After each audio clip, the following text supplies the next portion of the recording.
हो चालेल ताई. करा. आधी वसुदेव. प्रार्थना घ्या आणि हो प्रार्थने. हो.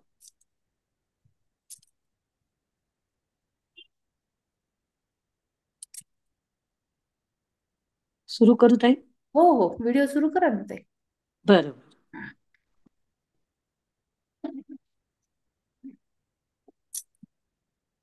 आडवा ठेवा, कॅमेरा आडवा ठेवा तुमचा. मोबाईल आडवा ठेवायचा म्हणजे मग पूर्ण स्क्रीनवर तुमचा हे दिसतो, नाही तर मग हे कमी चेहरा हो दिसतो. मोबाईल आडवाच ठेवू. मोबाईलला आडवा ठेवायचं. हो आ, हो हो. नाही नाही, उलटा ठेवला आडवा म्हणजे तुम्ही सरळ करून ठेवा. सरळच आहे ना इथे. बरं, राहू दे, जसं आहे तसं चालेल. राहू बरं. देत, हरकत नाही. नाही होत. ठीक आहे ठीक आहे, हरकत नाही. आज आपण 7वा अध्याय पूर्ण कंप्लीट करूयात. हो हो हो. उद्यापासून मग 8वा घेऊयात. चालेल. वसुदेवसुतं देवां कंसचाणूरमर्दनं देवकी परमानन्दं कृष्णं वन्दे जगद्गुरुं कृष्णं वन्दे जगद्गुरुम् येषां त्वद्गतं पापं जनानां पुण्यकर्मणां ते द्वन्द्वमोहनिर्मुक्ता वदन्ते मां दृढव्रताः जरामरणमोक्षाय मामाश्रित्य यतन्ति ये ते ब्रह्म तद्विदि कृष्णस् अध्यात्मं कर्म चाखिलं साधिभूतादिदैवं मां साधियज्ञं च ये विदुः प्रयाणकालेऽपि च मां ते विदुर्युक्तचेतसः ॐ तत्सदिति श्रीमद्भगवद्गीतासु उपनिषत्सु ब्रह्मविद्यायां योगशास्त्रे श्रीकृष्णार्जुन संवादे ज्ञानविज्ञानयोगो नाम सप्तमोऽध्यायः। इथे भगवान निष्काम भावाने श्रेष्ठ कर्माचे आचरण करण्यास सांगतात. ज्या पुरुषाचे पाप नष्ट होऊन गेले आहे, प्रीती द्वेष यापासून उत्पन्न होणाऱ्या द्वंद्वरूप मोहातून मुक्त झालेले दृढनिश्चयी भक्त मला सर्व प्रकारांनी भजतात. ज्या पुण्यकर्मी लोकांच्या पापाचा नाश झालेला असतो, ते सुख काय व दुःख काय मनात खेळ चालतो, तेव्हा तो खेळ सर्व भक्तिमय करून द्वंद्वरूपी मोहातून मोकळे राहून कुठलाच मोह राहता कामा नये. तेच भक्त एकनिष्ठतापूर्वक माझी भक्ती करतात. जे बुद्धिभ्रंश असतात ते माघार घेतच नाहीत. विकल्पाचे अंकुचीदार काठी पाहून तो सारखा आपल्या नशिबाला टोचत राहतो की माझं असं का होत आहे, माझं तसं का होत आहे.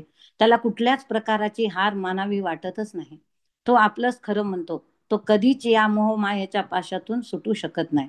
मायेच्या पाशातून सुटायचे असेल तर मनातील विकल्प काढून टाकून, मायेचे जाळं काढून टाकून, ते पसरलेलं जाळं दूर करून आपल्याला विकल्परूपी काट्यांना चेंगरून त्याला बाजूला सारून पातकांचाही नाश करून घेता येतो आणि शुद्ध भावनेने भगवंताकडे धाव घेऊन सन्मार्गावर जाऊन दृढ भावनेने भगवंताला आळून आत्मसात करता येते.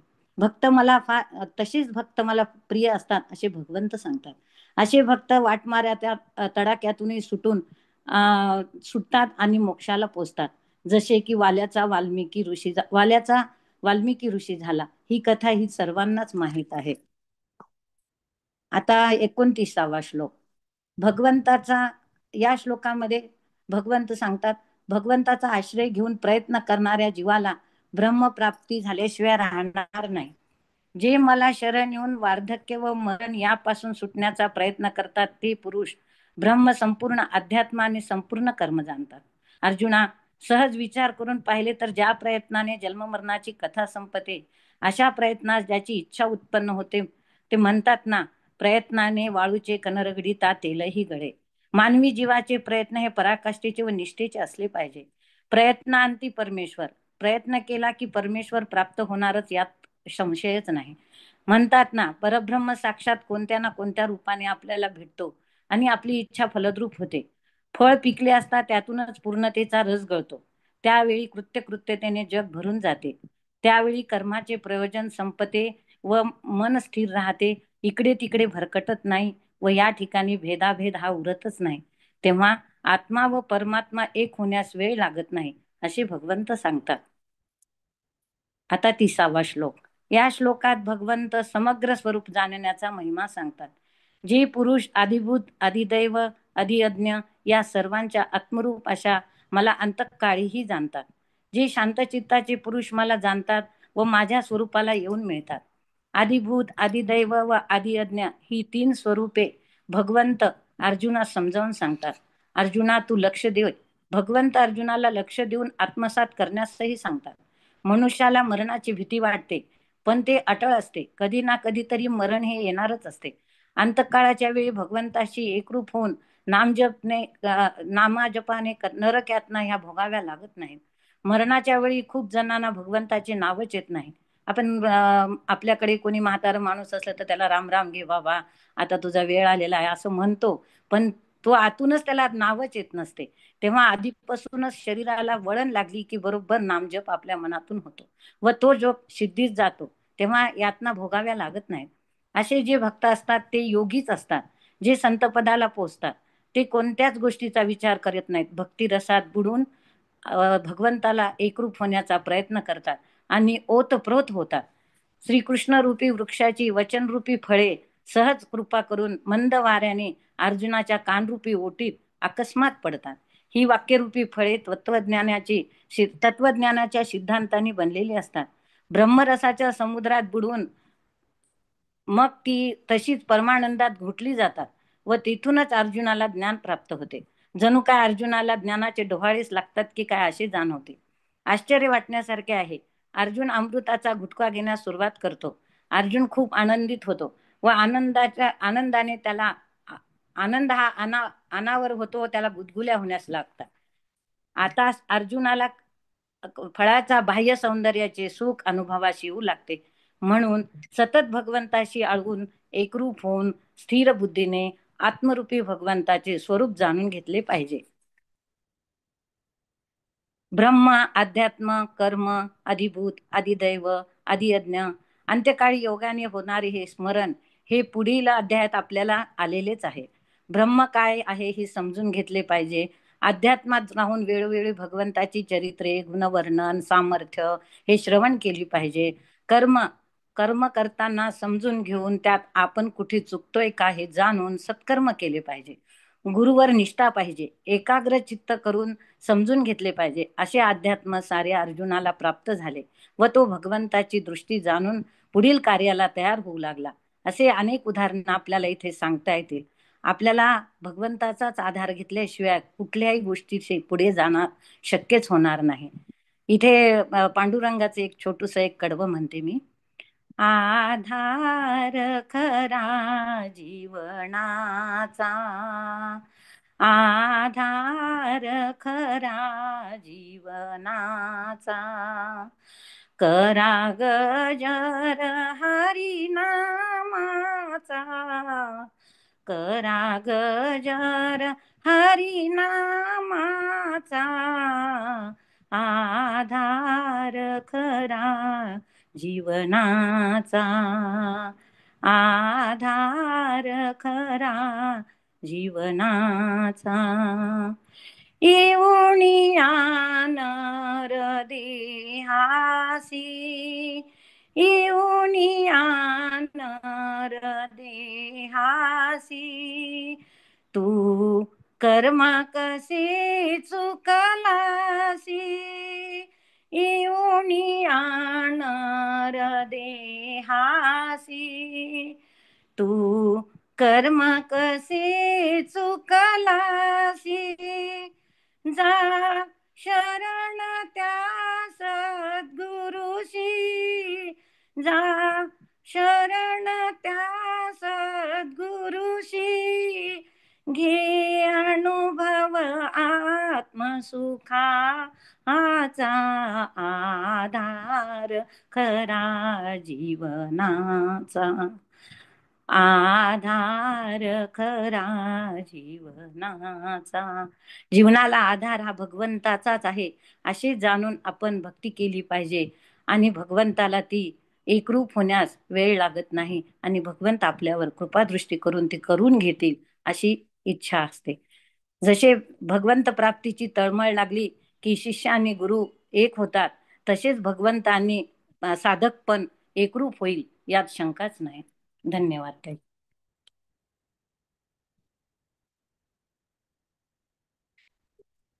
ठीक आलं का ताई? ताई, आवाज येतोय का ताई? हो येतोय ताई, छान येतोय आवाज. येतोय का? आलं का व्यवस्थित? हो आलं आलं, छान आहे. आलं ना. दोनच श्लोक होते का असे? तीन होते, तीन. 3 श्लोकात सांगितलं का? हा, आणखी पण 28, सांगणार आहे 29, वाटतं. 30. छान सांगितलं ताई. कुठे राहत ताई तुम्ही? मी उमरखेडला. उमरखेडला. बरं. हम्म.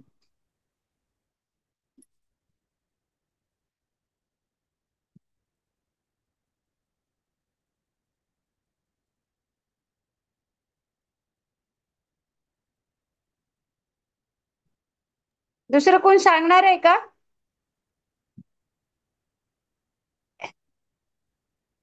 हो तर वासंती ताई. नाही कोणीच नाही. बोला आणखी थोडा वेळ तुम्हीच, मग कोणी बोलेपर्यंत. नाही नाही, 7व्या अध्यायाचा सारांश वाचा. ते साधक संजीवनी किंवा हा, तत्वविवेचन आहे त्याच्यातला ना. वाचावं लागेल. हा, त्याच्यातलं मी वाचून घ्या वाचू पूर्ण. ताई? हा, मी म्हणजे वाचू मग का? तो कोणी वाचा. डिटेल हम्म. पूर्ण 7व्या अध्यायामध्ये काय सांगितलंय ते पूर्ण असं माझ्याकडे समजावून सांगा. माझ्याकडे पण आहे सार, वाचू का मी? हा, वाचा कल्पनात्मक अशी. वाचा वाचा. हा, जय श्री कृष्ण. हा, गीता अध्याय 7वा. अष्टांग योग साधनेपैकी यम, नियम, आसन, प्राणायाम, प्रत्याहार इत्यादी अंगाबद्दल 5व्या व 6व्या अध्यायात सांगून झाले. या साधनेचे 8वे शेवटचे अंग म्हणजे समाधी. त्याच्या सिद्धतेचे साधन म्हणजे ध्यान. परंतु ध्यान कोणाचे होऊ शकते तर ध्येयाचे, आणि जे मंगलमयतेकडे घेऊन जाते त्याला ध्येय म्हणतात. सर्वात मंगलमय कोण तर भगवान, म्हणजे भगवान हे ध्येय झाले. भगवान जर ध्येय आहेत तर त्या ध्येयाचे ज्ञान हवे. हे ध्येय कसे आहे? निष्कलंक, निष्क्रिय, शांत, निर्वद्यम, निरंजनम इत्यादी. अशा भगवंताचे ज्ञान करून घ्यायचे असेल तर प्रत्यक्ष भगवंतापेक्षा श्रेष्ठ गुरु कोण? म्हणून भगवान आता स्वतःविषयी, स्वतःच्या दिव्यत्वाची जाण करून देण्याविषयी सांगण्यास सुरुवात करतात. दुसरी एक भूमिका अशी की मन संयमित झाले, इंद्रिय निग्रह झाला तरी विषय भोगातील गोडी सुटत नाही. ती गोडी भगवंताचा अनुभव झाल्यावर आपोआपच निघून जाते. त्यासाठीच विज्ञान सहित जे ज्ञान ते मी तुला काही शेष न ठेवता सांगतो. जे जाणले तर तुला दुसरे काही जाणण्यायोग्य राहणार नाही असे भगवान म्हणतात. ज्या परमेश्वर स्वरूपाच्या ज्ञानाने बुद्धी रसवर्ज्य व सम होते, त्या परमेश्वर स्वरूपाचा क्षर अक्षर दृष्ट्या विचार या अध्यायात मांडला आहे. माझ्या ठिकाणी चित्त ठेवून आणि माझाच आश्रय घेऊन कर्मयोगाचे आचरण करीत करीत माझे निसंशय ज्ञान कसे होईल ते मी तुला सांगतो. ऐक आणि ग्रहण कर. असे या अध्यायाची सुरुवात करताना भगवान म्हणतात, परमेश्वर स्वरूपाचा विचार करू लागले की तो कधी व्यक्त, इंद्रिय गोचर तर कधी अव्यक्त असतो असे आढळून येते. भगवान सांगतात, परा व अपरा प्रकृती या दोहोंपासून सर्व भूते उत्पन्न होतात आणि ही दोन्ही माझीच रूपे आहेत. या सृष्टीत माझ्याशिवाय दुसरे काहीही नाही. क्षर आणि अक्षर या ज्ञानाचे हे सार होय. हे स्पष्ट करण्यासाठी ते पुढे म्हणतात, पाण्यातील रस, चंद्रातील प्रभा, वेदातील प्रणव, पुरुषातील पुरुषत्व, पृथ्वीमधील पुष्पगंध, अग्नितेजातील तेज इत्यादी म्हणजे मीच होय. सत्व, रज, तम हे 3 गुण माझ्यापासूनच उत्पन्न झाले. ते माझ्यात आहेत, पण मी त्यांच्यात नाही. याच गुणांच्या भावाने मोहित झाल्यामुळे निर्गुण किंवा अव्यय अशा मला कोणी जाणू शकत नाही. हीच माझी माया, जी तरुण जाणे दुस्तर आहे. केवळ मला शरण येणारेच ती माया तरुण जातात. मला शरण येणारे भक्त 4 प्रकारचे होत. अर्थ, जिज्ञासू, अर्थार्थी आणि ज्ञानी. परंतु यापैकी ज्ञानी भक्त सर्वश्रेष्ठ, कारण तोच माझ्याच ठायी स्थिर झालेला असतो. वसुदेव हा सर्वमिती अशी त्याची अवस्था असते. अपेक्षांच्या तृप्तीसाठी, पूर्तीसाठी वेगवेगळे लोक वेगवेगळ्या देवतांची पूजा करतात. परंतु त्यापासून प्राप्त फल हे नाशवंत असते. देवाचे भजन करणारे लोक देवांना प्राप्त होतात. मला भजणारे लोक मला प्राप्त होतात. इच्छा व दोष या द्वंद्वापासून उत्पन्न होणाऱ्या मोहाने ग्रस्त लोक भ्रमित अवस्थेत असल्यामुळे माझ्या भक्तीकडे आकर्षित होत नाहीत. म्हणून अर्जुना, तू मला आदिभूत, आदिदैव व अधियज्ञासह जाण, म्हणजे मरणसमी देखील तुला माझे स्मरण राहील, असे अध्याय संपवताना भगवान अर्जुनाला सांगतात. इति ज्ञान विज्ञान योगो नाम सप्तमोऽध्याय. हा श्रीकृष्णार्पणमस्तु. जय श्रीकृष्ण. ताई कशातलं वाचलं हे? हे ताईंनी स्वतः पेपर लिहिला होता ना, हा हा, हो का? त्यांनी मुद्दामून पेपरचं प्रश्नाचं उत्तर कसं लिहिलं त्यांनी ते वाचून हम्म. दाखवलं.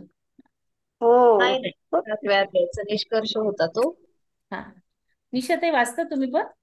हो, नाही मी नाही वाचला अजून, आता सुरुवात करते मी. हो. मला थोडस काम आल्यामुळे मी बाहेर गेले. 7व्या अध्यायाचा निष्कर्ष होता तो, हा, अच्छा, आता वाचलेला. बर बर. मी आता पहिल्या प्रश्नाचं उत्तर वाचून दाखवते. त्या प्रश्नाचं उत्तर खूपच छान झालं होतं, कारण हे अगोदर जी प्रश्नपत्रिका दिली होती त्यातलं खूप वेळ देऊन ते तयार केलं होतं उत्तर. अच्छा, त्यामुळे ते खूपच व्यवस्थित आणि खूप छान झालंय. मी वाचून दाखवते. हो. 4थ्या अध्यायातला 25वा श्लोक आहे. दैवमेवापरे यज्ञं योगिनः पर्युपासते, ब्रह्माज्ञावपरे यज्ञं यज्ञेनैवोपजुह्वति. या श्लोकाचा अर्थ स्पष्ट करायचा होता आपल्याला. याचा संक्षिप्त अर्थ असा आहे: काही योगीजन देवदेवतांना विविध प्रकारचे यज्ञ अर्पण करून त्यांची चांगल्या रीतीने उपासना करतात, आणि त्यातील काही जण परब्रह्मरूप अग्नीमध्ये यज्ञ अर्पण करतात. वरील श्लोक 4थ्या अध्यायातील ज्ञानकर्म संन्यास योग मधील 25वा श्लोक आहे. भगवंत तात्विक गोष्टींना समजून घेणे व आपल्या कर्तव्य कर्माचे पालन करणे अत्यंत आवश्यक आहे असे सांगतात. भगवान श्री विष्णूंना यज्ञ नावाने संबोधले जाते. यज्ञ नारायण भगवान असे आपण म्हणतो. यज्ञ म्हणजे श्री विष्णूंना संतुष्ट करणे होय. योगी आणि परमयोगी लोक भगवंताच्या निर्विशेष तत्वाप्रित्यर्थ यज्ञ करतात, आणि इतरही असे लोक आहेत जे यज्ञाद्वारे देवदेवतांची उपासना करतात. सकामकर्मी आपल्याकडील भौतिक वस्तूंचा यज्ञ भौतिक उपभोग प्राप्त करण्यासाठी करतात. तसेच ज्ञानी लोक परब्रह्म परमात्मा प्राप्ती रूपी अग्नीमध्ये अभेद दर्शन रूपी सर्व काही भगवंताचेच आहे असे मानून आत्मरूपी यज्ञाचे हवन करतात. विवेक विचाराने जडाशी सर्वथा विमुख होऊन परमात्म्यात लीन होण्याला यज्ञ म्हटले आहे. योगी लोक संसार रूप ब्रह्माच्या सेवेसाठी केवळ लोकसंग्रह रूपी यज्ञासाठी कर्तव्य कर्मरूप यज्ञ करतात. निस्वार्थ भावनेने केवळ दुसऱ्यासाठीच कर्म करणे यज्ञ आहे. जो यज्ञासाठी संपूर्ण कर्म करतो तो कर्मबंधनातून मुक्त होतो. द्रव्य यज्ञ, तपोरूप यज्ञ, योग यज्ञ, तसेच स्वाध्याय रूप यज्ञ, ज्ञान यज्ञ, व्रत यज्ञ असे यज्ञाचे वेगवेगळे प्रकार दिसून येतात. गीतेच्या तत्वानुसार सर्व कर्तव्य ही यज्ञच आहेत. यज्ञ शब्दाच्या अंतर्गत यज्ञ, दान, तप, होम, तीर्थसेवन, व्रत, वेदाध्ययन इत्यादी सर्व शारीरिक, व्यावहारिक आणि पारमार्थिक क्रिया येतात. सर्व शास्त्रविहित कर्माचे नावही यज्ञ आहे. यज्ञार्थ कर्म केल्याने आसक्ती फार लवकर नाहीशी होते. तसेच कर्मयोगाची संपूर्ण कर्म नष्ट होतात. यज्ञामुळे पूर्वसंचित कर्म समूह सुद्धा नष्ट होऊन जातात. जो स्वतःसाठी कर्म करतो तो कर्मबंधनामध्ये बांधला जातो. ज्या प्रकारच्या यज्ञामध्ये संपूर्ण सामग्री, उपकरण, क्रिया, कर्ता, कर्म इत्यादी ब्रह्मरूप होऊन जातात तो ब्रह्मयज्ञ होय. ज्या यज्ञात सर्व पदार्थ, क्रिया इत्यादी मला भगवंताला अर्पण केल्या जातात तो भगवदर्पण रूप यज्ञ होय. ज्यामध्ये साधक स्वतःस ब्रह्मामध्ये लीन करून टाकतात तो अभिन्नतारूप यज्ञ होय. ज्यामध्ये साधक आपल्या सर्व इंद्रियांचे संयमन करतो, त्या इंद्रियांना त्यांच्या विषयापासून परावृत्त करतो, तो संयमरूप यज्ञ होय. ज्यामध्ये साधक राग द्वेष रहित इंद्रियाद्वारा विषयांचे सेवन करतो, तो विषय हवन रूप यज्ञ होय. प्राण इंद्रिये आणि मनाच्या सर्व क्रिया थांबवून बुद्धीची जागृती राहून निर्विकल्प होणे समाधी रूप यज्ञ होय. स्वधर्माच्या पालनामध्ये ज्या अनेक अडचणी येतात त्यांना प्रसन्नपणे सहन करणे याला तपोयज्ञ म्हणतात. कार्याची सिद्धी आणि असिद्धी तसेच फलाची प्राप्ती आणि अप्राप्ती यात सम राहणे तो योगयज्ञ होय. शास्त्राचे पठन पाठन तसेच नाम जप इत्यादी करणे हा स्वाध्याय रूप यज्ञ होय. पूरक कुंभक आणि रेचक याप्रमाणे प्राणायाम करणे हा प्राणायाम यज्ञ होय. नियमित आहार करून प्राणादिकांना आपापल्या ठिकाणी थांबविणे यालाच स्तंभ वृत्ती प्राणायाम रूप यज्ञ म्हणतात. हे सर्व यज्ञ केवळ कर्मापासून संबंध विच्छेद करण्याकरिताच आहेत. असे जाणून या यज्ञाचे अनुष्ठान करणाऱ्या साधकांची सर्व पापे नाश पावत असतात. चेतनाचे जडाशी तादात्म्य झाल्यामुळेच त्याला जीवात्मा म्हणतात. विवेक विचाराने जडाशी सर्वथा विमुख होऊन परमात्म तत्वात लीन होणे म्हणजेच यज्ञ आहे असे या ठिकाणी म्हटले गेले आहे. एका परमेश्वरा वाचून दुसरी कोणतीही स्वतंत्र सत्ता अस्तित्वात नाही असे मानणे म्हणजेच परमात्म तत्वात संपूर्ण लीन होणे हे होय. आपण जे काही यज्ञ कर्म करतो ते सर्वच्या सर्व ब्रह्मासच अर्पण करतो. त्याचे फळ देखील परमात्मा प्राप्तीचेच मिळते. आपण घरात देखील दररोज छोटासा अग्निहोत्र हवन करतो. दुपारी बलिवैश्व हे पण आपण एक प्रकारचा यज्ञच आहे. त्यामुळे घरातील वातावरण शुद्ध व पवित्र होण्यास मदत होते. सर्व प्रकारचे यज्ञ भगवंताला समर्पित करून आपण सर्व यज्ञ ज्ञान यज्ञालाच अर्पण करतो. श्रीकृष्णाने अर्जुनाला ज्ञान यज्ञ सर्वश्रेष्ठ यज्ञ आहे असे सांगितले, कारण ज्ञानानेच सर्व पापे नष्ट होतात. भगवंताला सर्वात प्रिय आहे तो आपला भाव. आपण शुद्ध भावनेने केलेले यज्ञ कर्मच भगवंत स्वीकारतात व आपल्याला परमेश्वर प्राप्तीचा मोक्षरूपी प्रसाद देतात. तात्पर्य वरील श्लोकात वेगवेगळ्या यज्ञाचे फळ वेगवेगळे आहे. तसेच अनेक प्रकारचे यज्ञ सांगितले आहेत. ते सर्व भगवंतालाच अर्पण होतात. अर्पते अनेनैति अर्पणम या सर्व अर्पणाला ब्रह्मच समजावे. सुंदर पाहिजे. खूप छान सांगितलं. पूर्ण यज्ञाची माहिती आणि परत त्याचं फळ काय आहे हेही व्यवस्थित पहिल्या श्लोकाचं उत्तर आहे ते वाचून दाखवलेलं. म्हणजे आपल्याला फक्त त्याचा अर्थ सांगितला होता, तर पूर्ण त्याच्यामध्ये व्यवस्थित आलेला आहे. छान. आणखी एक वाचून दाखवते. 6व्या अध्यायातला 43वा श्लोक आहे. आपल्याला जो दुसरा प्रश्न आला होता त्यातला दुसरा एक श्लोक. तत्र तं बुद्धी संयोगम लभते पौर्वदेहिकम यत ते च ततो भूयः संसिद्धो कुरु नंदन. अध्याय 6 श्लोक क्रमांक 43.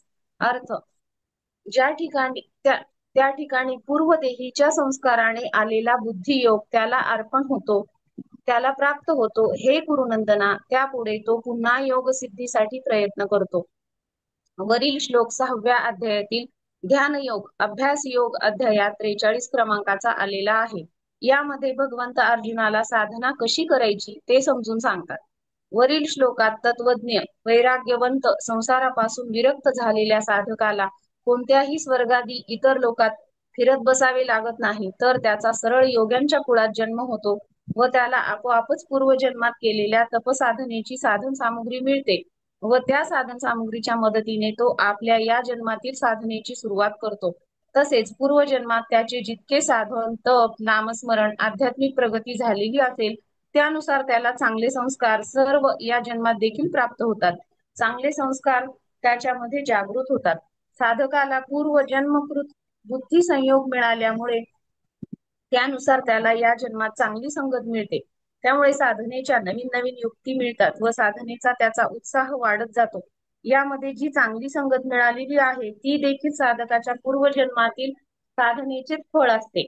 पूर्वजन्मातील आपली पारमार्थिक संपत्ती आहे ती नष्ट होत नाही. तेथूनच पुढची साधना सुरुवात होते.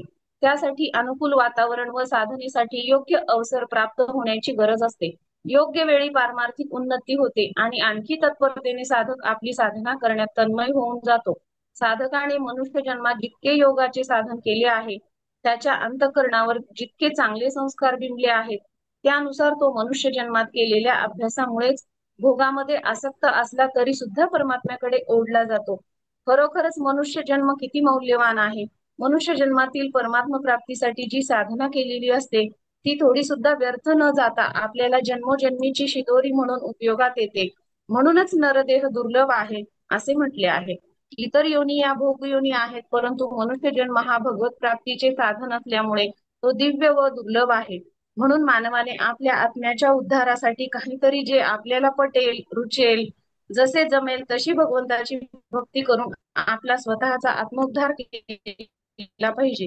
ही प्रक्रिया तर हळूहळू चालू राहते आणि म्हणूनच प्रत्येक जन्म पूर्व संचितानुसार आपल्याला पुढील जन्मात थोडी थोडी प्रगती करण्याची संधी मिळते. जो योगात प्रवृत्त झालेला आहे त्याचा तर अवश्य उद्धार होईलच.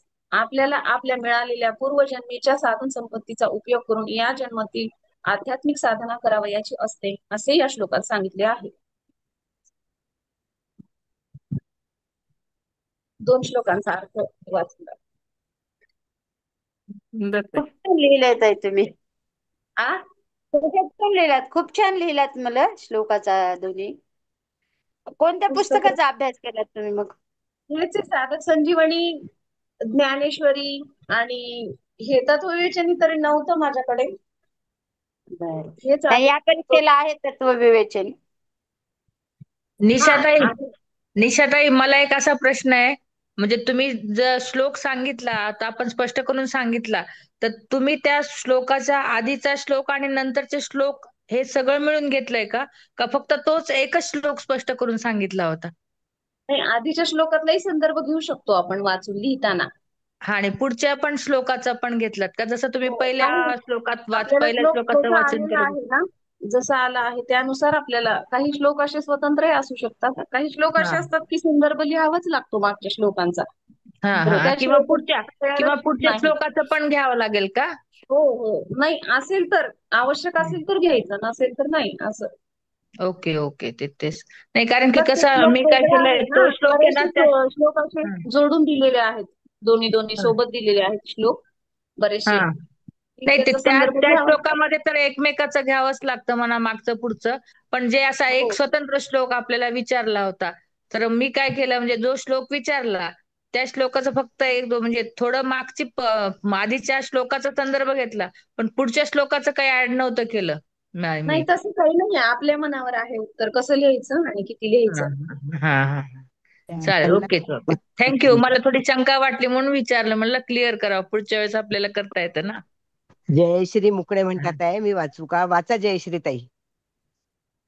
त्यांनी मेसेज केलाय की मी वाचू का तिसरा कर्मयोगावर, त्या उत्तर वाचतात आहे. बर, निश्चित आहे. अजून एखादं वाचणार असेल तर तोपर्यंत तयार करून ठेवा. कोणतं पाहिजे वाचायचं? म्हणजे मोठे दीर्घ प्रश्न 5व्या अध्यायाचा सारांश एक होता हा, आणि अशा पद्धतीने कर्मयोगाचा हा, एक होता. हरकत नाही. म्हणजे मग 5व्या अध्यायाचा सारांश तर तुम्हाला आधी पूर्व पीठिका वगैरे पण लिहावं लागेल ना. हो हो, हा आहे 5व्या अध्यायाचा सारांश, वाचून ना, दाखवू का? हा चालेल. आपण जयश्री ताई वाचते तोपर्यंत, हो हो हो. ठेवेपर्यंत. हा, तिसरा आपल्या प्रथम परीक्षेतला तिसरी प्रश्नपत्रिका होती ना, त्यात हा तिसरा प्रश्न होता कर्मयोगाविषयी. बर, आणि तो कर्मयोगाचा मी सारांश लिहा म्हणून प्रश्न असा होता, तर मग तो मी लिहून काढला होता सगळा. अच्छा, तर मी तो वाचून दाखवते तुम्हाला. बर. कर्मयोग या अध्यायामध्ये नाना प्रकारची कारणे सांगून विहित कर्माची आवश्यकता सिद्ध केली आहे. आपापल्या वर्णाश्रमासाठीची आवश्यक असलेली विहित कर्मे प्रत्येक मनुष्याने कशा प्रकारे करावीत, का करावीत, न करण्याने हानी कोणती, करण्यामुळे लाभ कोणता, कोणती कर्मे बंधनकारक आहेत आणि कोणती मुक्तीला मदत करणारी आहेत, इत्यादी गोष्टी व्यवस्थित समजावून दिल्या आहेत. या अध्यायात कर्मयोगाचा विषय इतर अध्यायापेक्षा अधिक जास्त विस्ताराने वर्णन केलेला आहे. दुसऱ्या विषयाचा समावेश फार कमी आहे. अर्जुनाने भगवंताला विचारले, माझे एकांतिक श्रेय साधन काय? तेव्हा भगवंतानी 2 निष्ठा म्हणजे एक सांख्ययोग व दुसरी योग्यांची निष्ठा म्हणजे कर्मयोग सांगितले आहे. कोणत्याही निष्ठेमध्ये कर्माची त्याग करण्याची जरुरी नाही. कर्माचा त्याग क्षण मात्रही अशक्य आहे. इंद्रियाची क्रिया न करणाऱ्या परंतु आतून विषयांचे चिंतन करणाऱ्या मनुष्य मिथ्याचारी म्हटले आहे करणाऱ्याला. मनाने इंद्रियाचा संयम करून इंद्रियाच्या द्वारे अनासक्त भावनेने कर्म करणाऱ्याची प्रशंसा केली आहे. कर्म न करण्यापेक्षा कर्म करणे हे श्रेष्ठ आहे. कर्माशिवाय शरीर निर्वाह अशक्य आहे. यज्ञ अवशिष्ट अन्नाने सर्व पापांचा नाश होतो.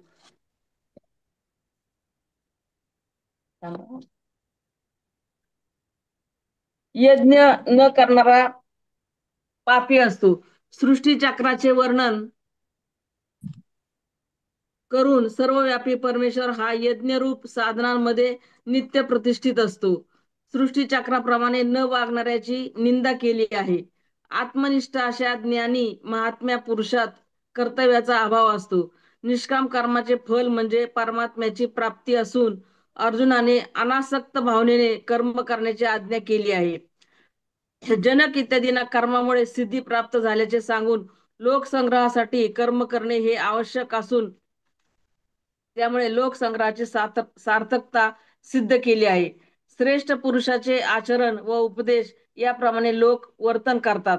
कर्म करण्यामुळे होणारा लाभ व न करण्यामुळे होणारी हानी सांगितली. कर्मासक्त जनसमुदायापेक्षा सांख्ययोगी हा वेगळा असतो. ज्ञानी पुरुषाने सामान्य माणसांना विचलित न करता आशा, ममता आणि संताप हे सर्वस्वी सोडून भगवतर्पण बुद्धीने युद्ध करण्याची आज्ञा अर्जुनास दिली आहे. प्रकृतीला अनुसरून कर्मे न करणे हे माणसांना शक्य नसते. राग द्वेष यांना वश न होता परधर्मापेक्षा स्वधर्म हा कल्याणकारक आहे. कामासारख्या महान शत्रूचा नाश करावा. मन व बुद्धीपेक्षा आत्मा हा फार श्रेष्ठ आहे. बुद्धीने मनाचा संयम करून कामास ठार मारण्याची आज्ञा देऊन अध्याय समाप्त झालेला आहे. एवढं लिहिलेलं होतं.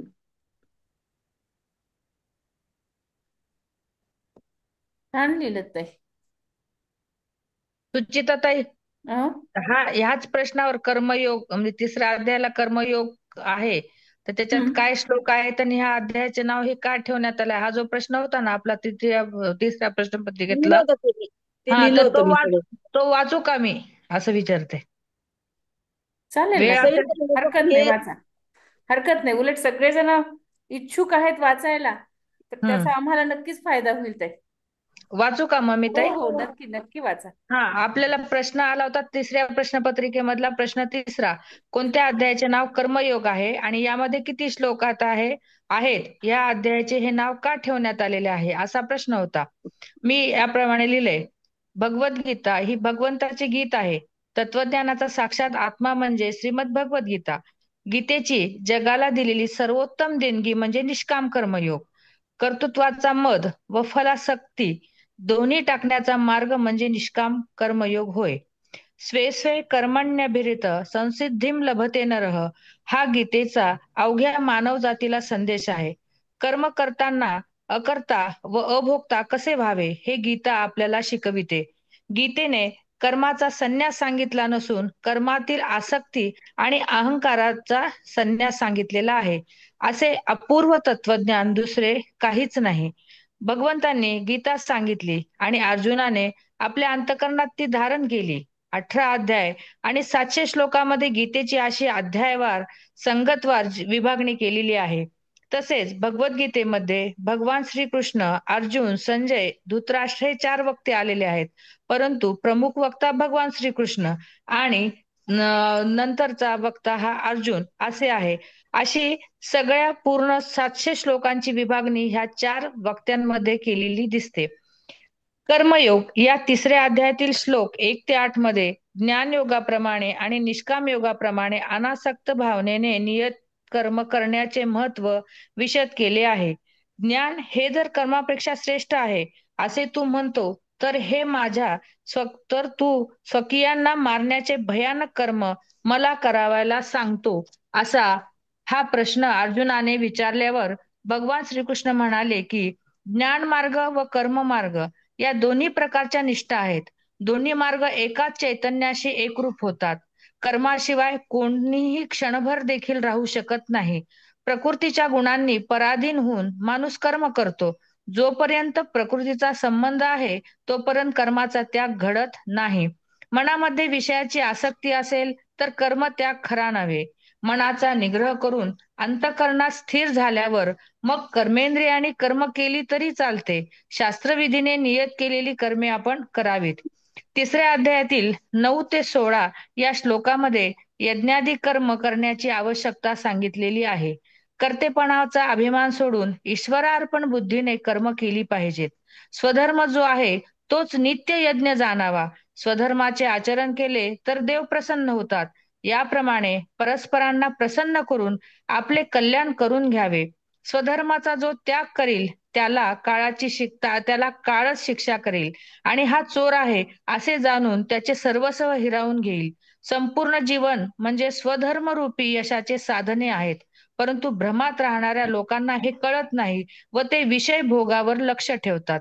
अन्न हे ब्रह्मरूप आहे हे जाणावे, कारण ते विश्वाच्या जीवनाला कारण आहे. तिसऱ्या अध्यायातील श्लोक क्रमांक 17 ते 24 मध्ये भगवंतांनी ज्ञानी पुरुषांना देखील लोकसंग्रहासाठी कर्म करावयास सांगितलेले आहेत. जोपर्यंत आत्मज्ञान प्राप्त होत नाही तोपर्यंत कर्मे करावी लागतात. अनासक्त भावनेने कर्म करणारा पुरुष परमात्मा तत्वाला प्राप्त होतो. ज्ञानी पुरुषही आसक्तीरहित कर्मे करून परमसिद्धीला प्राप्त झालेले आहेत. ज्यांना त्रैलोक्यात अप्राप्य काही नाही तरी पण त्यांना कर्मे करावी लागतात. त्यांनी जर कर्म केले नाही तर लोक त्याचेच अनुकरण करतील. त्यानंतर तिसऱ्या अध्यायातल्या याच अध्यायातील 25 ते 35 मध्ये अज्ञानाचे व ज्ञानाचे लक्षण तसेच रागद्वेषाचा त्याग करून कर्म करण्याची प्रेरणा देण्यात आलेली आहे. लोकांमध्ये मिळून मिसळून राहावे, कर्म करावे, परंतु आपण कोणीतरी मोठे आहोत हे प्रयत्न करू नये. सत्पुरुषाने लोकांच्या कल्याणासाठी कर्म केले तर ते त्याला बंधनकारक होत नाहीत. कर्मे सत्व, रज, तमगुणांनी युक्त असतात. परंतु अहंकारी माणूस मात्र मी कर्म केली असे सतत म्हणत असतो. चित्तवृत्ती प्रभूच्या चरणापाशी एकरूप करून अनासक्त भावनेने कर्म करावे. विचारी लोकांनी इंद्रियाचे कौतुक देखील करू नयेत. राग, द्वेष हे परमार्थात विघ्न आणणारे आहेत. मनामध्ये देखील विषयाचे चिंतन करू नये. स्वधर्माचा स्वीकार करावा आणि परधर्माचा त्याग करावा. काम, क्रोध हे महापातकी आणि वैरी आहेत. कामाने ज्ञान झाकले गेले आहे. इंद्रिये, मन, बुद्धी हे कामाचे निवासस्थान आहेत. इंद्रियांना वश करून विज्ञानाचा नाश करणाऱ्या पापरूपी काम भावनेचा त्याग करावा. बुद्धीच्या पलीकडे परमात्मा आहे. बुद्धीने मनाला वश करून कामरूपी शत्रूचा नाश करावा. कर्मयोग या तिसऱ्या अध्यायाच्या 5व्या श्लोकात भगवंताने एक सिद्धांत सांगितला आहे. कश्चित क्षणमपि जातु तिष्ठत्य कर्मकृत. अर्थात कोणताही मनुष्य एक क्षणमात्र सुद्धा कर्माशिवाय राहू शकत नाही. कर्ता असून अकर्ता असलेल्या भगवंतांनीही सदाचारयुक्त कर्मे सगुण अवतारात करून दाखविलेली आहेत. कारण मानव ईश्वराने घालून दिलेल्या मार्गाने चालतो. स्वकर्म निष्कामपणे आचरले तर ते स्वधर्मात पालटते. स्वधर्म हाच श्रेष्ठ धर्म असून परधर्म भयावह आहे. काम व क्रोध हे स्वधर्मातील मोठे अडथळे आहेत. क्रोध कामापोटी जन्मतो, म्हणून काम जिंकावा आणि निष्काम कर्म करावे. कर्म कसे आचरावे आणि स्वधर्मात कसे पालटावे याचे अवघे रहस्य भगवान श्रीकृष्णांनी या अध्यायात उलगडले आहे. म्हणून या तिसऱ्या अध्यायाचे नाव कर्मयोग हे सार्थ झालेले आहे. असं लिहिलं होतं मी ताई प्रश्न. खूप छान ताई. इतकं म्हणजे उत्तर लिहिलेत सगळ्यांनी, खरंच छान लिहिलेत सगळ्यांनी.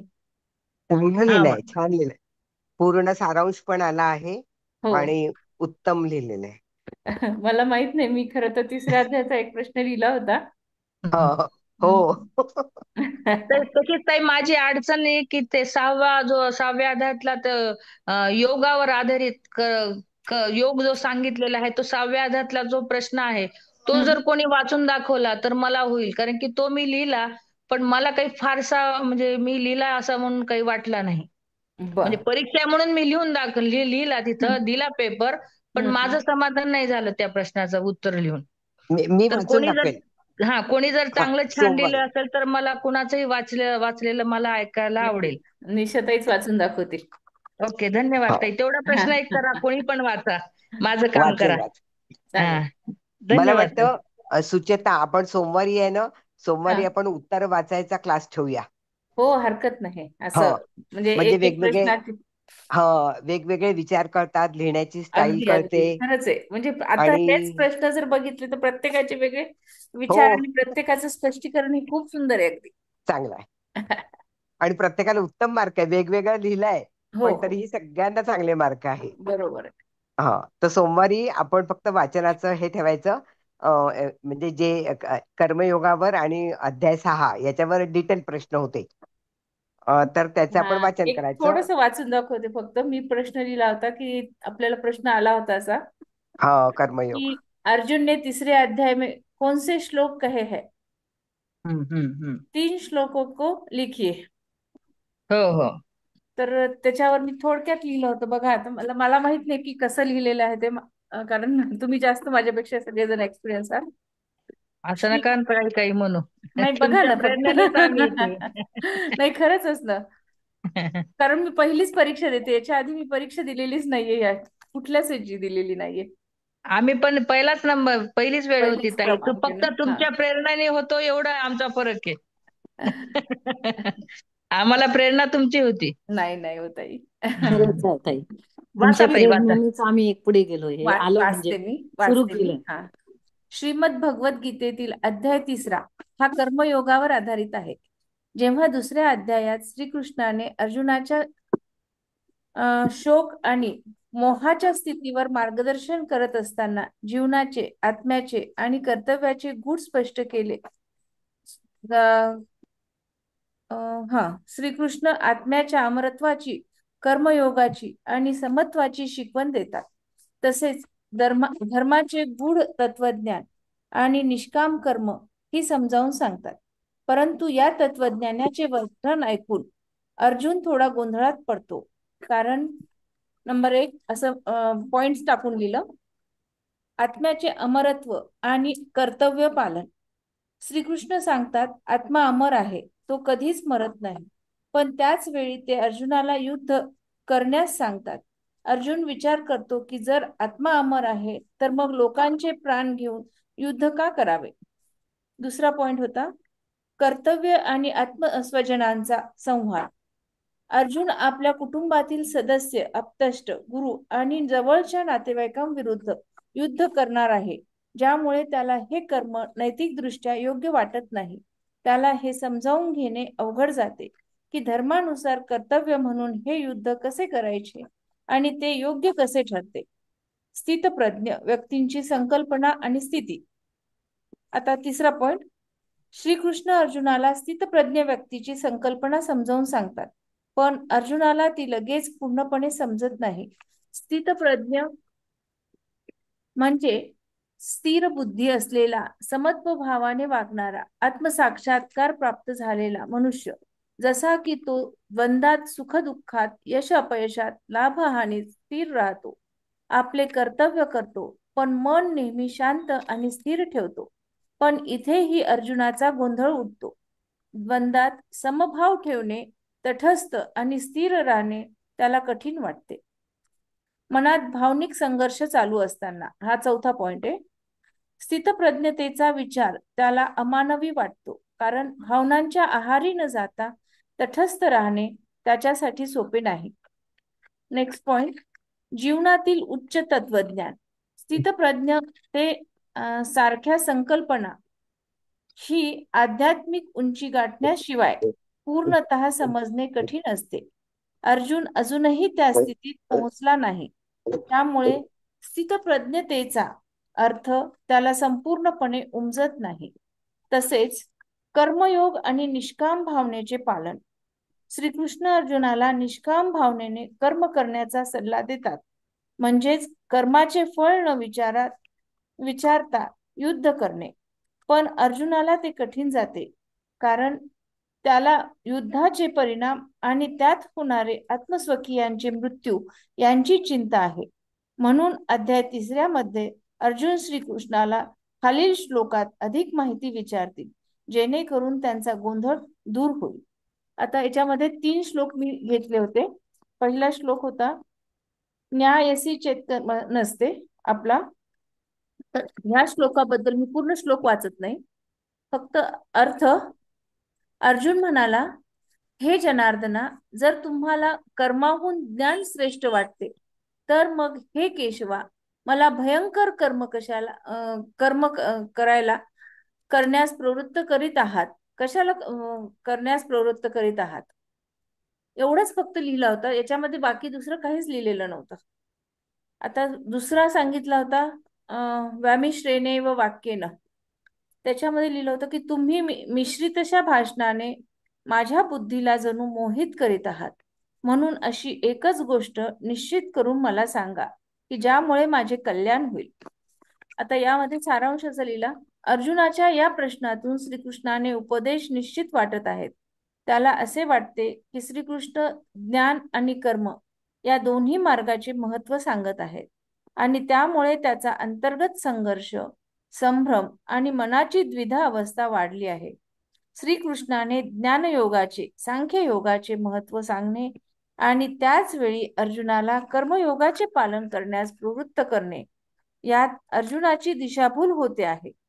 म्हणून त्याला असे वाटते की श्रीकृष्णाने एकच स्पष्ट मार्ग दाखवावा जो त्याचे कल्याण करून देईल. पुढील श्लोकात श्रीकृष्ण अर्जुनाच्या या संभ्रमाचे निराकरण करतात आणि कर्मयोगाचे महत्व स्पष्ट करतात. त्यांनी कर्म करत असताना त्यागाची भावना कशी आवश्यक आहे ते समजावले आहे, परंतु तरीही अर्जुनाच्या मनात काही शंका राहतात. त्याच शंका स्पष्ट करण्यासाठी अर्जुन पुढे श्रीकृष्णांना प्रश्न विचारतो. अथ केन प्रयुक्तेन. आता हा श्लोक आहे. अर्जुन म्हणतो, हे कृष्णा, तर मग हा मनुष्य स्वतःची इच्छा नसतानाही जबरदस्तीने करावयास लावल्याप्रमाणे कोणाच्या प्रेरणेने पापाचे आचरण करतो? सारांश असं सांगतो की श्रीकृष्ण एक नाव वार्ष्णेय आहे. श्रीकृष्ण नावाच्या वंशात अवतार घेतल्याने या श्लोकात अर्जुनाचा प्रश्न अत्यंत महत्वाचा आहे. त्याला हे जाणून घ्यायचे आहे की लोक स्वतःच्या इच्छेविरुद्ध का आणि कोणत्या कारणामुळे पापाचे कार्य करतात. पाप कर्मामध्ये प्रवृत्त करणारे असे कोणते बलवान कारण आहे जे की आपण टाळू शकत नाही. अर्जुनाला या शंकेचे निरासन हवे आहे. असं थोडक्यामध्ये लिहिलं होतं. आता कितपत योग्य होतं आणि काय मला माहित नाही खरंच, पण आता तुमच्या सगळ्यांच्या वाचल्यानंतर असं वाटतंय की नाही, अजून खूप लिहायची गरज होती. खूप छान लिहिलंय.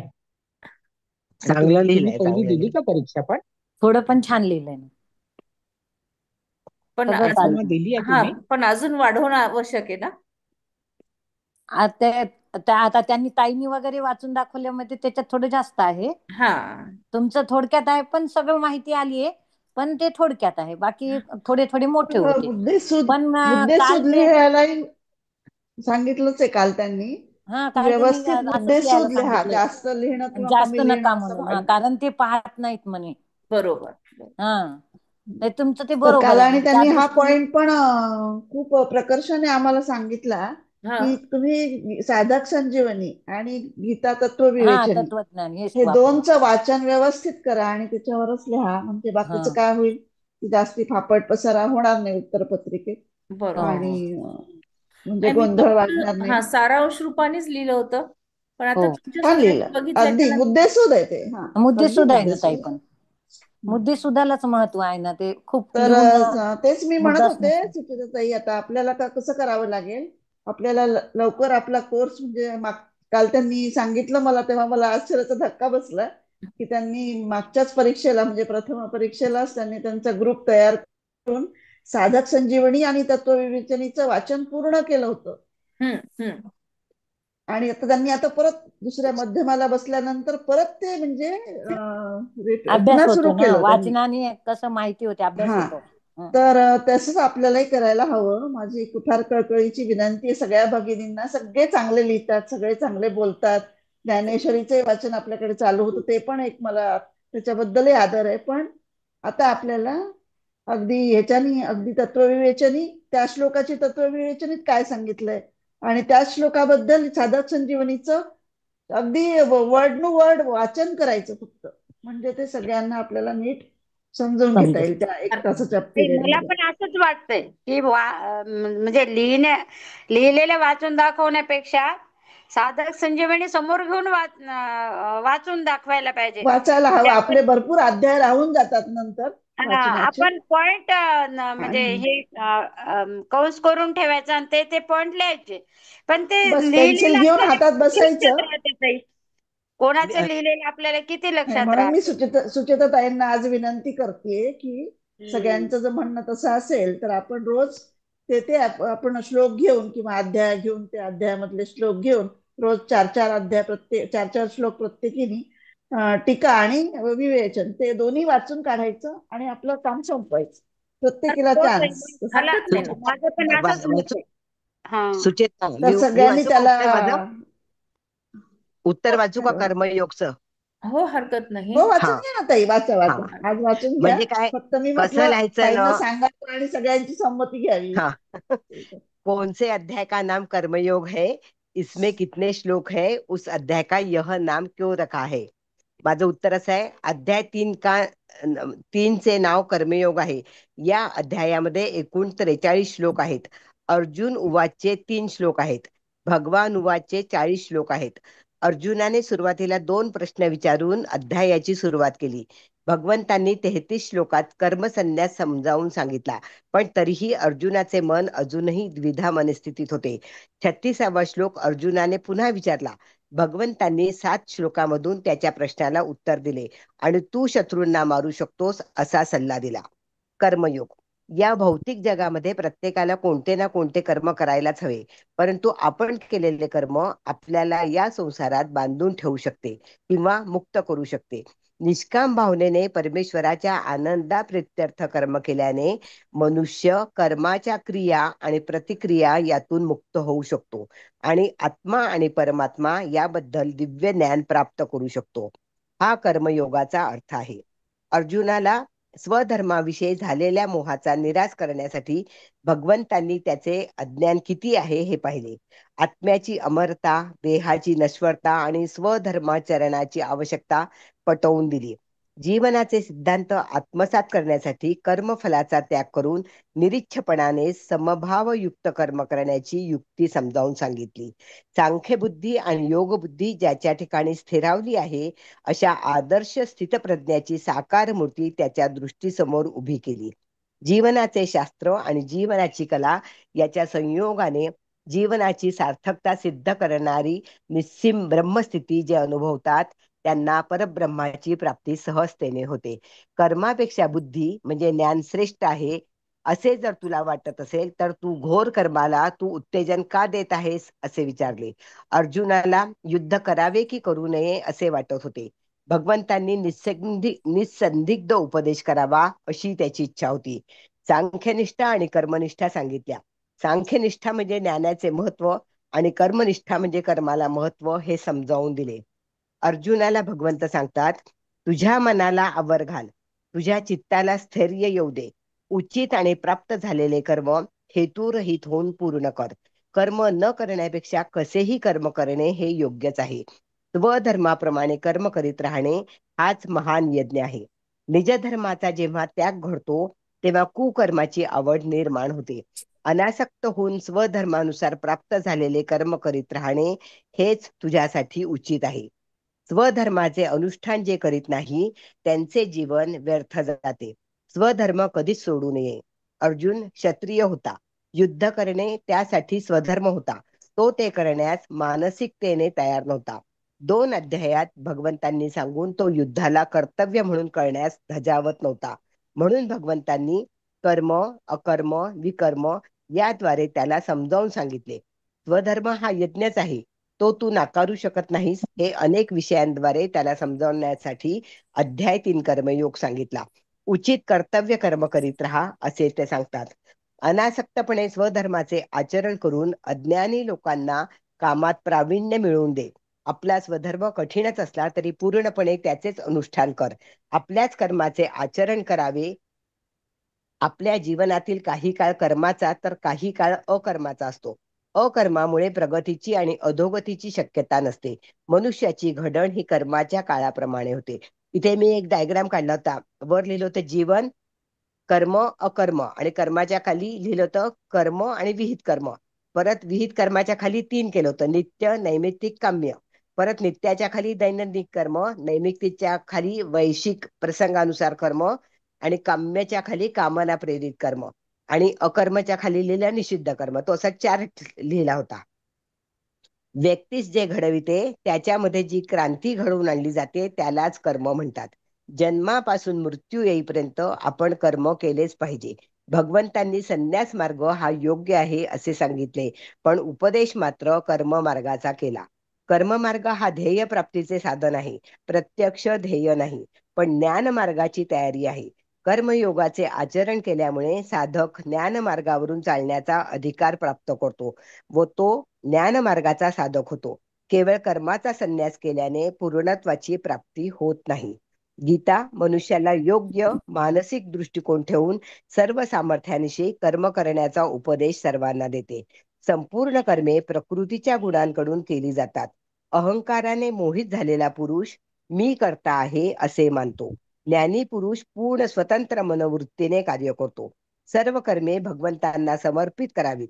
भक्तिपूर्णतेने आत्मचिंतनात मन निमग्न करून अध्यात्म, चेतना, कर्म आनंदाने करण्याचा उपदेश भगवंत अध्याय 3 कर्म मार्ग या अध्यायात स्वतंत्रपणे पटवून देतात. भगवंत या अध्यायात सांगतात, आपला स्वधर्म कठीण असला तरी जाणत्याने त्याचेच अनुष्ठान करावे.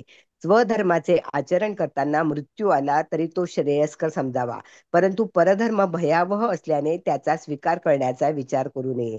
कर्माचा त्याग करणे अनिवार्य असते हे अर्जुनाला पटवून दिले.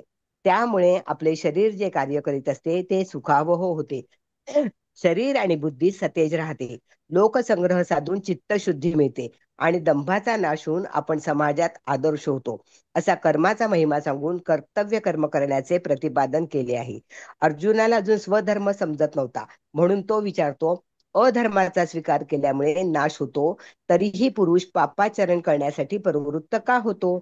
भगवंतांनी कर्मयोग मध्ये सांगितले, भोगांची तृप्ती कधीच पूर्णत्वाकडे जात नाही. त्यांची भूक वाईट विषयांकडे जास्त असते. यांच्यापासून मोह, क्रोध, राग आणि द्वेष निर्माण होतात. हवे नको, आवड नावड ही कामक्रोधाची दुसरी सौम्य नावे आहेत. रजोगुणापासून जन्माला आलेले क्रोध हे बाळ महान पापी आहे. तमोगुणांची वृद्धी करणारे कामक्रोध हे महान वैरी आहेत. विवेकाचा वध करून वैराग्याची साल काढून काम क्रोध हे साध्वीसारखे शांतीसारखे राहतात. हे उत्कृष्ट गुणकार्य करणारे भ्रष्ट करून टाकतात. हे संतोषवनात राहणारे बोधांची आणि आनंदाची वृक्षे मुळापासून नष्ट करतात. परंतु आपण केलेले कर्म आपल्या या संसारात बांधून ठेवू शकते अथवा मुक्त करू शकते. निष्काम भावनेने परमेश्वराच्या आनंदाप्रित्यर्थ कर्म केल्याने मनुष्य कर्माच्या फेऱ्यातून म्हणजे क्रिया आणि प्रतिक्रिया यातून मुक्त होऊ शकतो व आत्मा आणि परमात्मा याबद्दल दिव्य ज्ञान प्राप्त करू शकतो. तसेच कर्मयोगामध्ये निष्काम भावनेने कर्तव्य कर्म केल्याने समबुद्धी प्राप्त होऊ शकते. 3ऱ्या अध्यायाच्या सुरुवातीलाच अर्जुन भगवंतांना प्रश्न विचारतात की जर आपण म्हणता तरी बुद्धीची श्रेष्ठता मान्य आहे, तर मग आपण या युद्धासारख्या घोर कर्म करण्यास का प्रवृत्त करत आहात? त्यावर भगवंत सांगतात, विवेकाने संपूर्ण कर्म मला अर्पण करून तसेच निष्पाम, निर्मम, निसंताप होऊन शस्त्रविहित कर्म केले पाहिजे. तसेच यात शास्त्रविहित कर्म केले पाहिजे. तसेच यात कर्तव्याचे पालन करीत असताना मरण आले तरी ते श्रेयस्कर आहे. कर्मयोगामध्ये 2 मुख्य गोष्टी आहेत, कर्तव्य कर्माचे आचरण आणि कर्तव्य कर्माविषयी विशेष ज्ञान असणे. अर्जुन कर्माच्या स्वरूपाने त्यावरून इच्छितात, म्हणून या अध्यायात भगवंतांनी अनेक प्रकारांनी कर्तव्य कर्माच्या आचरणाच्या आवश्यकतेवर विशेष भर दिला आहे आणि याबरोबरच कर्मयोगाला समजून घेण्यासाठी तात्विक गोष्टी सुद्धा सांगितल्या आहेत. अर्जुन भ्रमित अवस्थेत जेव्हा भगवंतांना विचारतात की निश्चय करून अशी एक गोष्ट सांगा की ज्यामुळे माझे कल्याण होईल, त्यावर भगवंत अर्जुनाला 2 प्रकारची निष्ठा सांगतात. एक सांख्ययोग्यांची किंवा ज्ञानी यांची निष्ठा ज्ञानयोगाने आणि ज्ञानयोगाने आणि योगियांची निष्ठा कर्मयोगाने होते. मनुष्य कर्म केल्याशिवाय निष्कर्मतेला म्हणजेच जी अवस्था प्राप्त झाली असता पुरुषाचे कर्म अकर्म बनते, म्हणजे ते फल उत्पन्न करू शकत नाही, म्हणजेच त्याला योगनिष्ठा प्राप्त होत नाही. आणि कर्माचा त्याग केल्याने तो सिद्धीला म्हणजेच सांख्यनिष्ठेला प्राप्त होत नाही. भगवंत पुढे सांगतात, प्राकृतिक गुणांपासून प्राप्त केलेल्या गुणानुसार मनुष्याला असहाय्यपणे कर्म करण्यास भाग पाडले जाते. म्हणून कोणालाही एक क्षणभर सुद्धा काही कर्म करण्यापासून परावृत्त होता येत नाही. पुढे मिथ्याचारी मनुष्य आणि श्रेष्ठ मनुष्याचे वर्णन करताना भगवंत सांगतात, माणूस सर्व जो मूर्ख मनुष्य सर्व इंद्रिये बळेच वरवर आवरून मनाने त्या इंद्रियांच्या विषयांचे चिंतन करीत राहतो, तो मिथ्याचारी म्हणजे दांभिक मनुष्य आहे. परंतु हे अर्जुना, जो मनुष्य मनाने इंद्रियांना ताब्यात ठेवून आसक्त न होता सर्व इंद्रियांच्या द्वारे कर्मयोगाचे आचरण करतो, तो श्रेष्ठ होय. तर शास्त्रविहित कर्तव्य कर्म न करण्यापेक्षा कर्म करणे श्रेष्ठ आहे. तसेच कर्म न करण्याने तुझे शरीर व्यवहारही चालणार नाहीत. भगवंत यज्ञादी कर्मांच्या आवश्यकतेचेही प्रतिपादन करतात. गीतेच्या तत्वानुसार सर्व कर्तव्य ही यज्ञच आहेत. यज्ञ शब्दाच्या अंतर्गत यज्ञ, दान, तप, होम, तीर्थ सेवन, व्रत, वेदाध्ययन इत्यादी सर्व शारीरिक, व्यावहारिक आणि पारमार्थिक क्रिया येतात. तसेच कर्तव्य समजून केले जाणारे व्यापार, नोकरी, अध्ययन, अध्यापन इत्यादी सर्व शास्त्रविहित कर्मांचे नावही यज्ञ आहे. दुसऱ्यांच्या हितासाठी जी कर्मे केली जातात ती सर्व यज्ञार्थ कर्म आहेत. यज्ञार्थ कर्म केल्याने आसक्ती फार लवकर नाहीशी होते, तर कर्मयोगाची संपूर्ण कर्मे नष्ट होतात. भगवंत पुढे कर्तव्यासाठी आणि अधिकार संबंधी मार्मिक संकेत देतात. जेव्हा मनुष्य आपल्या कर्तव्याचे पालन करत असताना दुसऱ्याच्या अधिकाराचे रक्षण करतो, तेव्हा तो कर्मयोग होतो. जसे माता पित्याची सेवा करणे पुत्राचे कर्तव्य आहे आणि तो माता पित्याचा अधिकार आहे. जो दुसऱ्याचा अधिकार असतो तेच आपले कर्तव्य आहे. म्हणून प्रत्येक मनुष्याने आपल्या कर्तव्य पालनाद्वारा दुसऱ्याच्या अधिकाराचीही रक्षा करावी. भगवंत पुढे कर्तव्यासंबंधी तात्विक गोष्ट सांगतात. हिंदू संस्कृतीचा एकमेव उद्देश मनुष्यांचे कल्याण करणे हाच आहे. वास्तविक पाहिले तर सेवा करणारी व्यक्ती सेवाची वस्तू सेव्याला देत असते. जसे आईचे दूध तिच्या स्वतःसाठी नसून मुलासाठीच असते, तसेच मनुष्याजवळ जेवढी म्हणून सामग्री आहे ती त्याच्या स्वतःसाठी नसून दुसऱ्यासाठीच आहे. म्हणून मनुष्याला प्राप्त सामग्रीविषयी ममता करण्यास अर्थात तिला आपली समजण्याचा अधिकार नाही. सृष्टीचक्राच्या संरक्षणासाठी ही यज्ञ म्हणजे कर्तव्य कर्म करण्याची आवश्यकता भगवंतांनी प्रतिपादन केली आहे. सर्व प्राणी अन्नापासून उत्पन्न होतात. अन्न निर्मिती पावसापासून होते. पाऊस यज्ञामुळे पडतो आणि यज्ञविहित कर्मांमुळे घडतो. कर्म समुदाय वेदांपासून आणि वेद अविनाशी परमात्म्यापासून उत्पन्न झालेले आहेत. यावरून हे सिद्ध होते की सर्वव्यापी परमात्मा नेहमीच यज्ञात प्रतिष्ठित असतो. अशा प्रकारे सृष्टीचक्रानुसार चालण्याची अर्थात आपल्या कर्तव्य पालन करण्याची जबाबदारी मनुष्यावरच आहे. संसाराच्या सेवेसाठीच कर्मयोगी निस्वार्थ भावनेने संसाराच्या संपूर्ण कर्म करतो. जसे गंगाजलानेच गंगेची पूजा केली जाते, तसेच संसारापासून मिळालेले शरीर, इंद्रिय, मन, बुद्धी आणि अहमला संसाराच्या सेवेत लावल्याने चिन्मय स्वरूप शेष राहते. म्हणून त्याची प्रीती, तृप्ती आणि संतुष्टी स्वरूपातच होते. सांसारिक विधी आणि निषेध दोन्ही वास्तविक निषेधच आहेत, कारण दोन्ही राहणारे नाहीत. म्हणून संसारापासून संबंध विच्छेद झाल्यास कर्मयोगासाठी कोणता विधी निषेध राहतच नाही. पुढे भगवंत आपले स्वतःचे उदाहरण देऊन लोकसंग्रहाविषयी गोष्टी देतात. भगवंत सांगतात की आपल्यासाठी काहीही कर्तव्य नसताना सुद्धा केवळ दुसऱ्याच्या हितासाठीच अवतार घेतात आणि साधू पुरुषांचा उद्धार आणि पापी पुरुषांच्या विनाशासाठी तसेच धर्माच्या स्थापनेसाठी कर्म करतात. अवतारा व्यतिरिक्त भगवंतांनी सृष्टीरचना सुद्धा संपूर्ण प्राणीमात्रांच्या उद्धारासाठीच असते. अशा प्रकारे भगवंत अर्जुनाला सांगतात की आपण स्वतः भौतिक, इंद्रिय, मन आणि बुद्धी यापेक्षा श्रेष्ठ आहोत असे जाणून हे महाबाहो अर्जुना, मनुष्याने विचारपूर्वक आध्यात्मिक बुद्धीद्वारे मनाला स्थिर केले पाहिजे आणि याप्रमाणे आध्यात्मिक शक्तीद्वारे या कामरूपी अतृप्त शत्रूवर विजय प्राप्त केला पाहिजे. हेच या कर्मयोग अध्यायाचे सार आहे. म्हणून या अध्यायाला कर्मयोग हे नाव यथार्थ वाटते. एवढं लिहिलं होतं मी उत्तर. छान लिहिलं होतं ते, खूप छान लिहिलं होतं.